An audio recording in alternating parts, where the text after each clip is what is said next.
igualmente. Primera impresión del 20,6 de inflación de enero.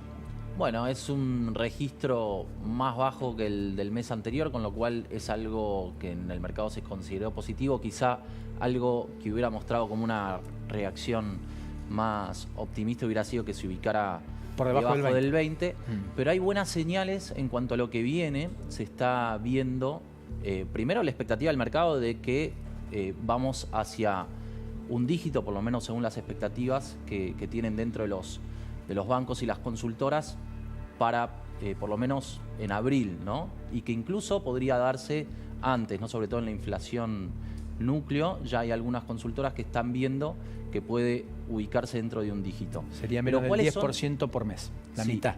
¿Cuáles son las buenas señales que se están viendo?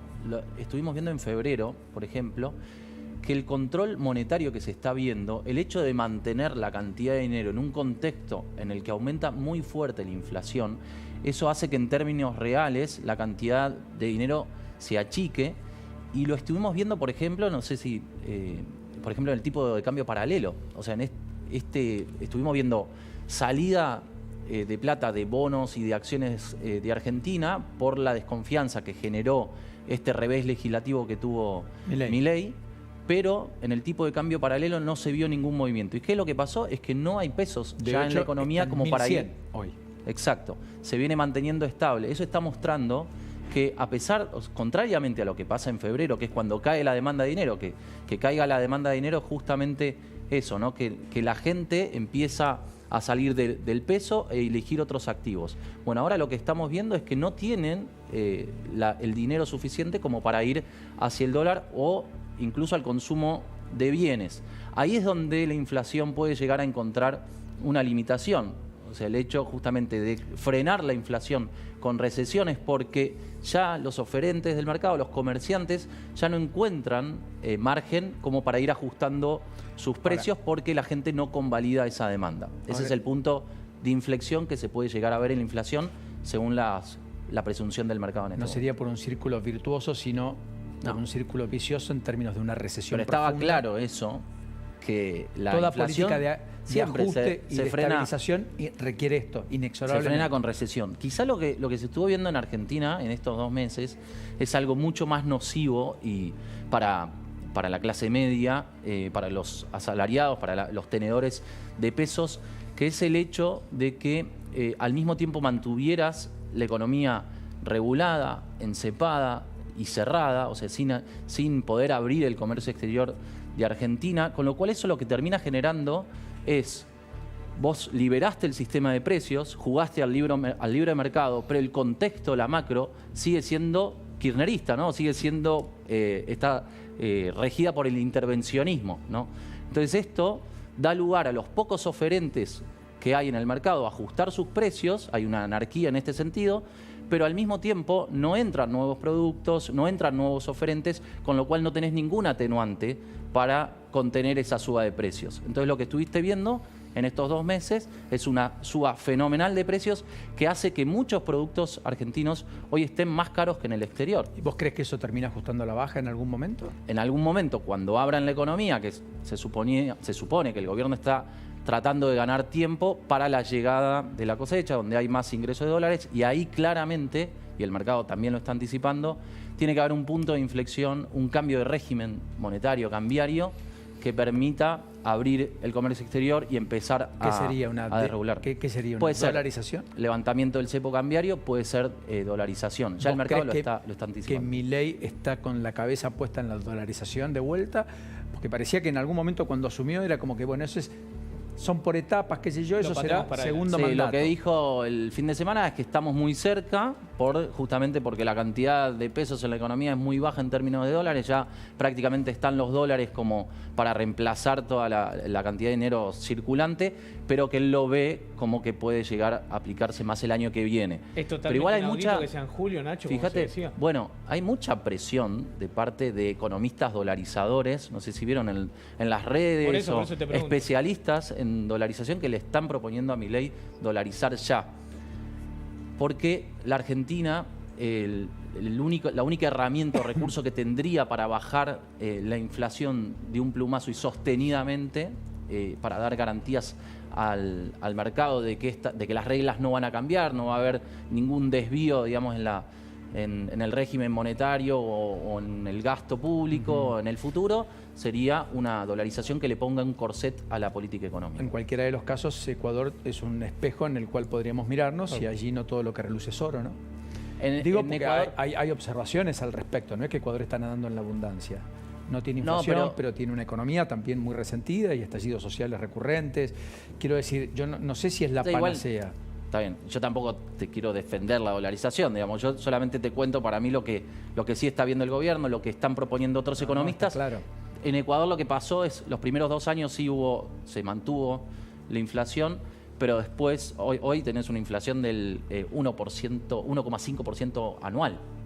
O sea, sí, pero con una economía y un nivel de ingreso y un nivel salarial. No, salarios que se multiplicaron varias veces según la medición que se tome, pero igual lo que marcan, Nacho, que hay una brecha muy grande entre ricos y pobres, ¿no? Lo que marcan los ecuatorianos, hace poquito en enero hubo un conflicto muy grande, hemos hablado con muchos, te marcan que hay un conflicto a raíz de la dolarización que se acrecentó, que hoy Ecuador es o sos rico o sos pobre, que no hay una clase media. Sí, pero por eso yo no quiero aparecer como que le estoy defendiendo. Lo que te digo es los argumentos a favor de la dolarización son, por ejemplo, que es muy popular. O sea, que es muy difícil para cualquier régimen populista salir de la dolarización. Nadie puede. O sea, ¿por qué? Porque la gente se aferra a eso, desacopla incluso el rumbo del sector privado con el sector público. Ecuador cayó 2 veces en default y la gente no lo sintió. O sea, es como, eso le permite a la gente tener confianza en la moneda a pesar de los desmadres que pueda llegar a cometer el sector público. En cualquiera de los casos, muchos están advirtiendo sobre que la recesión es profunda. Hablan de B corta, digamos, de que toca piso, qué sé yo, abril, mayo, y que después ahí empieza una recuperación también sostenida, rápida, más veloz. Pero hay un pendiente ahí, hay una condición necesaria, no suficiente, para que eso se concrete, que es una cosecha récord. Y muchos están advirtiendo, cuidado que el clima está jugando una pasada no sencilla y en particular en la zona núcleo.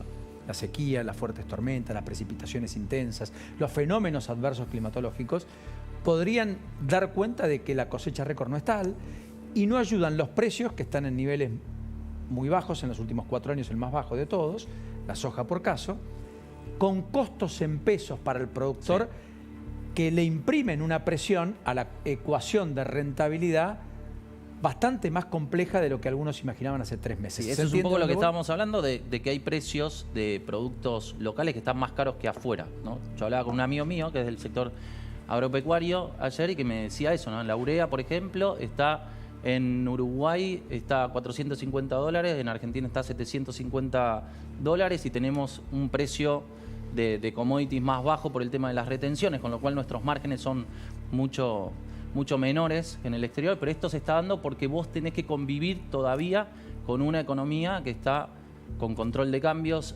cerrada y completamente regulada, ¿no? O sea, la Argentina en esto se vuelve más cara en dólares, mucho menos competitiva. Igual, déjame decirte, con respecto a lo que decías antes, la expectativa es que este año va a haber oferta de dólares a través del canal comercial.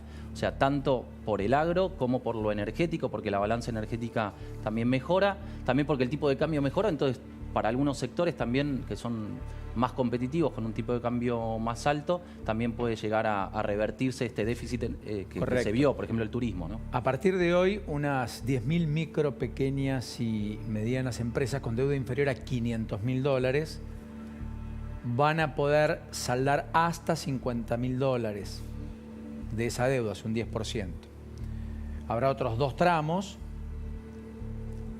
efectivamente de cara al futuro, por lo tanto hay un principio de intento de regularización que de todas maneras va a ser muy pausado en el tiempo y que va a llevar no menos de 3-4 meses, ¿no es cierto? En el medio el gobierno sigue emitiendo el famoso BOPREAL, que hay que ver con qué éxito lo hace esta semana, ha empezado a tener algún atractivo, le cambiaron muchas reglas, sirve para un montón de cosas adicionales a las que servía hasta hace 15-20 días, de ahí me explicaron muchos operadores, es lo que ha generado que hasta lleguen a comprarse por $2.000 millones. ¿Vos creés que ahí hay un éxito parcial de la política económica en términos de aspirar pesos dar cierta regulación, cierta normalización al comercio internacional y sobre todas las cosas señales contundentes, concluyentes respecto a la máquina de imprimir billetes se apagó. Sí, es cierto que la máquina de imprimir billetes se apagó. Es cierto que ese instrumento, al tener más éxito, está ayudando un poco al Banco Central a retirar pesos, y también que el hecho de ir liberando estas importaciones que vos decías para las pymes, de alguna manera permite ir reduciendo también la brecha cambiaria, ¿no? Porque esto empieza a dar un poco más de dólares en el mercado y hay más oferta de dólares, y con esto empieza a disminuir la presión sobre el tipo de cambio paralelo, que era un canal que tenían que usar muchas empresas para importar. Es buena la dirección, pero claramente al gobierno se le está agotando el tiempo como para sostener, por ejemplo, el tipo de cambio en estos niveles, y va a necesitar del ingreso de dólares de la cosecha para tomar alguna decisión de fondo que tiene que ver con el levantamiento del cepo cambiario, que eso es lo que va a terminar. Quedó retrasado el tipo de cambio oficial, teniendo en cuenta que se había celebrado el 20% de la brecha inicialmente, y esto en consecuencia, una segunda pregunta, ¿no? ¿Falta una nueva devaluación a mitad de año, por ejemplo? Y quizás complica un poco el plan oficial de dolarización, esa nueva devaluación. Había una expectativa de que el gobierno se viera forzado a acelerar lo que se llama el crawling peg, que es decir, la depreciación esta del 2%. Que va siendo, claro, el 2% mensual. Había muchos bancos que habían pronosticado que iba a tener que acelerarlo. Quedó claro que no, que el gobierno parece ahora más dispuesto a sostenerlo, pero hay una idea de que a partir de abril se vean forzados a ajustar el tipo de cambio, tanto en el caso de que decían levantar el cepo, como dolarizar, como un nuevo ajuste del tipo de cambio. Pero abril suele ser el mes que, incluso con tipo de cambio atrasado, en Argentina siempre ves oferta de dólares, con lo cual ahí también tendrían aire, si quisieran, para sostener el tipo de cambio. Me estaban confirmando ahí que mandaron también cartas, documentos más allá del pedido a Luis Caputo por el tema de los subsidios. Vieron que hay muchos ítems que después el Estado termina subsidiando: boleto educativo, boleto al adulto mayor, al que cobra una asignación universal por hijo.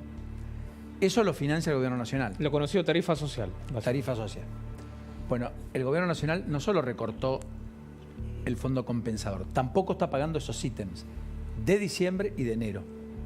Con lo cual eso lo tuvieron que afrontar las propias empresas. Están amenazando con una reducción del 25 al 50% en la prestación de los servicios a partir del fin de semana, si esta situación no se normaliza en las próximas 48 horas. Porque dicen, como decías vos, que el boleto tiene que estar 1.000 pesos, más allá de que hoy está 270 al mínimo, y que está absorbiendo en cuanto a demanda el gobierno esos 600 pesos para poder dárselos a las empresas. Que indefectiblemente estos aumentos tiene que haber, obviamente, el subsidio se tiene que equiparar, si se quiere, Paulino, por eso están advirtiendo esto, y que ya hay algunas empresas, también Nacho, vos lo sabés, que ya están haciendo reducción de servicio y que no se nota en la calle justamente porque llegamos al verano, porque estamos en pleno verano. Sí, pero con que un poquito más de gente. Exactamente, que ahora lo van a empezar a ver con mucha más con las frecuencia. clases que empiezan la semana que viene, y muchos chicos que han vuelto a las escuelas a partir de hoy, los que rinden materias o quedaron con pendientes y demás. Todo esto lo digo, Ignacio, porque se pisaron gastos, pero hay gastos que no pueden prolongarse en el tiempo. Bueno, eso, exactamente. Vos lo sabés mejor que yo, pero claramente en Argentina la política te pone una gran limitación, y el esfuerzo del gobierno por reducir el déficit se encuentra con que, al fin de cuentas, esto me lo decía un banquero de afuera, el gasto en Argentina está indexado. ¿Por qué? Porque vos podés hacer todos los esfuerzos que lo hizo el gobierno pisando muchas partidas, pero vos no lo podés sostener en el tiempo porque la política misma te impone una limitación y te obliga a ajustarlo. ¿Es la en algún política momento o la realidad social? Yo creo, mira, si la debilidad que tiene para mostrar el gobierno en este momento sí es su falta de negociación o cómo está la clase política frente a estas medidas de ajuste, pero dentro de las fortalezas de este gobierno está, primero, las ganas, y esto se percibe afuera y estamos viéndolo en estas semanas porque vienen muchos inversores de afuera a los que traen los bancos para juntarse con funcionarios. Reuniéndose con Caputo, el Citigroup en particular el próximo viernes. Estuvimos reportando en Bloomberg eso, que hay muchos... Sí, señor, de ahí lo leí. El tema es, hay mucho interés por Argentina, muchas ganas de que la cosa salga bien. Después está el apoyo del Fondo Monetario Internacional, explícito y muy contundente. Y también el mandato de la gente para avanzar con un ajuste tan grande que para mí no tiene antecedentes y sobre todo de darle al gobierno el poder, el margen para controlar socialmente a quienes se opongan a ese cambio. Eso me parece que no tiene muchos antecedentes y es una de las fortalezas que tiene el gobierno.